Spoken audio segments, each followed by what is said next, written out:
तो hello students, Radhe Radhe. एक बार आप सभी का फिर से स्वागत है हमारे गति के तीसरे लेक्चर में।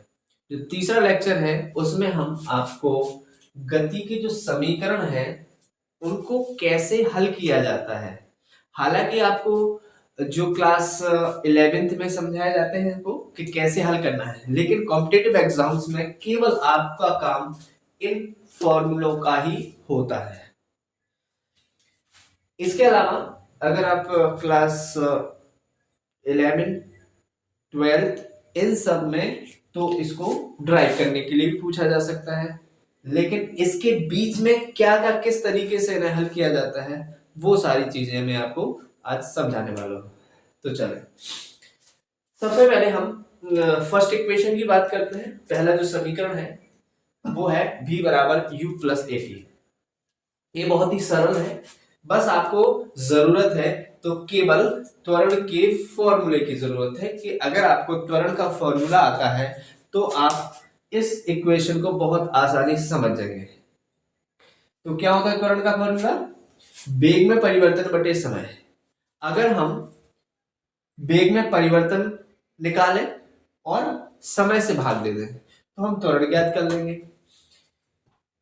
इसको हम लिख सकते हैं कि a बराबर v माइनस यू बटे टी, जहां पर v हमारा अंतिम वेग है, u हमारा प्रारंभिक वेग है और t समय है। a को हम त्वरण बोल सकते हैं। तो इसको अगर हम सॉल्व करें तो a का मल्टीप्लाई t का मल्टीप्लाई a में हो जाएगा और u को हम दूसरी तरफ पक्षांतरण कर देंगे। तो इस प्रकार से हमारी जो इक्वेशन बन जाएगी v बराबर u प्लस ए टी। ये हमारा गति का पहला समीकरण हो जाता है और इसी गति के पहले समीकरण के माध्यम से हम दूसरा और तीसरा समीकरण भी हल करते हैं। तो सबसे पहले दूसरा समीकरण हमें सॉल्व क्या करना है। क्या होता है दूसरा समीकरण? s बराबर u plus you t plus half A T square. तो s यहां पर है क्या? s हमारा है दूरी। चलेगी दूरी अगर हमें ज्ञात करना हो तो उसके लिए हम इस फॉर्मूले का प्रयोग करते हैं।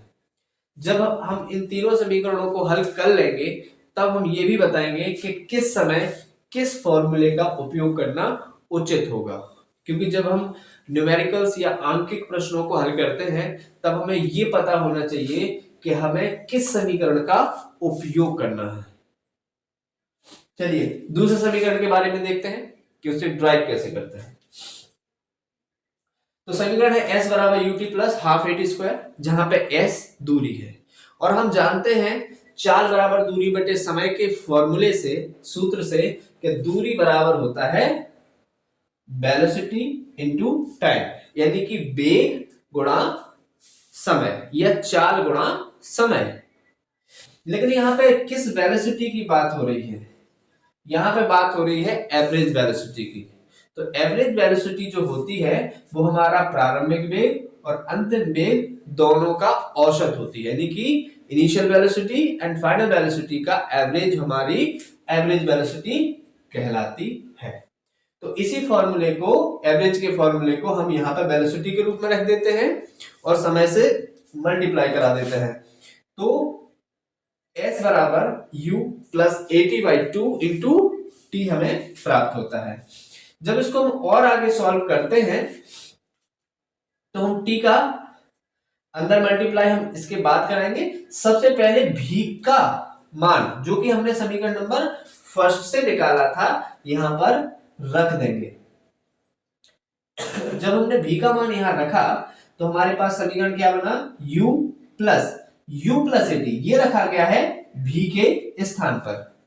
तो हमारे पास समीकरण बन गया 2ut plus A T square. यहां पे अगर हमने t का भी मल्टीप्लाई कर दिया है तो यहां पे क्या समीकरण बना? 2ut plus A T square बटे 2, यानी कि बाई 2। अब यहां पे क्या करेंगे? दो को हम सेपरेट कर देंगे, दो को अलग कर देंगे। 2ut प्लस 2ut बटे 2 और ए टी स्क्वायर बटे 2। तो 2 से 2 कैंसिल होके ut बचेगा और ए टी स्क्वायर के बगल में बटे में 2 प्राप्त हो जाएगा। तो इस प्रकार दूरी का जो समीकरण बनता है वो s बराबर ut plus half at square हमें प्राप्त हो जाता है। तो इस प्रकार से हमारा दूसरा समीकरण सिद्ध हो जाता है। अब हम चलते हैं इक्वेशन नंबर 3 पर। तो इक्वेशन नंबर 3 होती क्या है, सबसे पहले वो देख लें। v स्क्वायर बराबर u स्क्वायर प्लस 2as, ये हमारी तीसरी इक्वेशन है। इसे किस तरीके से हल किया जाता है, इसके लिए भी हमें पहले समीकरण का ही उपयोग करना होता है। वो कैसे? पहला समीकरण था v बराबर u प्लस at, तो हम क्या करते हैं, समीकरण एक का दोनों पक्षों का वर्ग कर देते हैं। v स्क्वायर बराबर u प्लस at का होल स्क्वायर, यहां पर a प्लस b का होल स्क्वायर को हम खोल देते हैं। तो ये अगर हम खोलेंगे तो u का u स्क्वायर, at का square, a square t square, और 2ab मतलब 2u प्लस 2u at, तो इसे हमने खोल दिया। अब हम क्या करेंगे, यहां पर u स्क्वायर को दूसरी तरफ पक्षांतरण कर देते हैं और a स्क्वायर टी स्क्वायर के साथ में 2 से गुणा और 2 से भाग, मल्टीप्लाई एंड डिवाइड दोनों एक साथ कर देते हैं, जिससे कि इक्वेशन पे कोई फर्क नहीं पड़ता, कोई प्रभाव नहीं पड़ता। गणित का रूल है कि आप कुछ भी कीजिए उसके वास्तविक मान में किसी प्रकार का कोई फर्क नहीं पड़ना चाहिए। 2 से गुणा 2 से भाग। अब इसे होगा क्या, मेन चीज तो यही है कि हमने किया क्यों, यहां से हमने 2a को कॉमन ले लिया, 2a को निकाल दिया कॉमन। जब 2a को कॉमन निकाल देंगे तो यहां क्या बचेगा, a और t स्क्वायर, और नीचे क्या बचा रहा, 2 तो ऑलरेडी थे, प्लस इसमें से जब 2a निकल गया तो अंदर क्या बचा रहा, ut। तो इससे पहले हमने समीकरण नंबर 2 में क्या सीखा था, ut plus half at square की जगह पे s था, तो at स्क्वायर प्लस ut के स्थान पे भी s रख देंगे, जिससे हमें 2as प्राप्त होता है।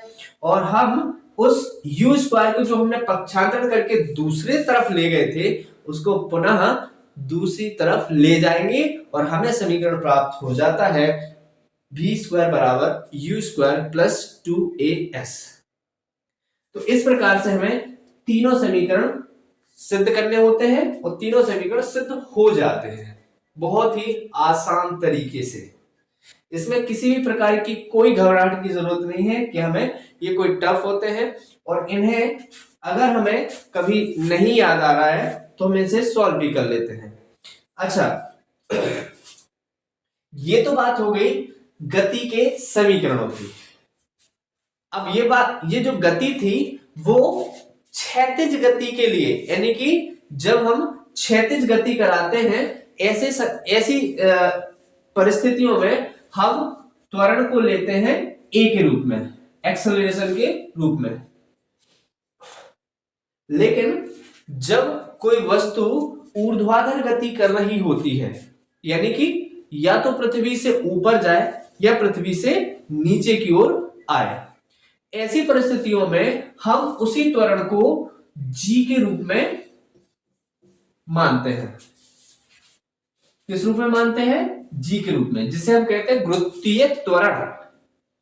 और इसका जो मान होता है वो जब कोई वस्तु ऊपर से नीचे की ओर आ रही होती है तब इसका मान प्लस लिया जाता है, और जब कोई वस्तु नीचे से ऊपर की ओर जा रही होती है तब इसी मान को माइनस में लिया जाता है। यानी कि वस्तु ऊपर से नीचे आए तो प्लस और नीचे से ऊपर की ओर जाए तो माइनस। तो यही 3 समीकरण जब ऊर्ध्वाधर गति के लिए होते हैं तो ये किस तरीके से बदल जाते हैं, देखिए साथ में।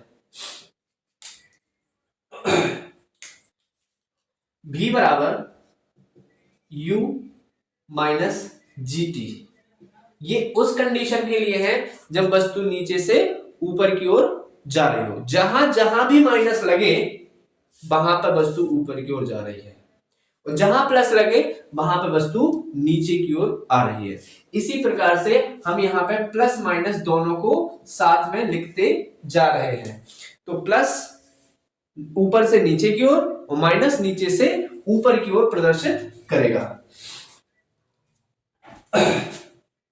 यहां पर आ जाएगा, अब यहां पे जो s है उसके स्थान पे h लिया जाएगा। क्यों?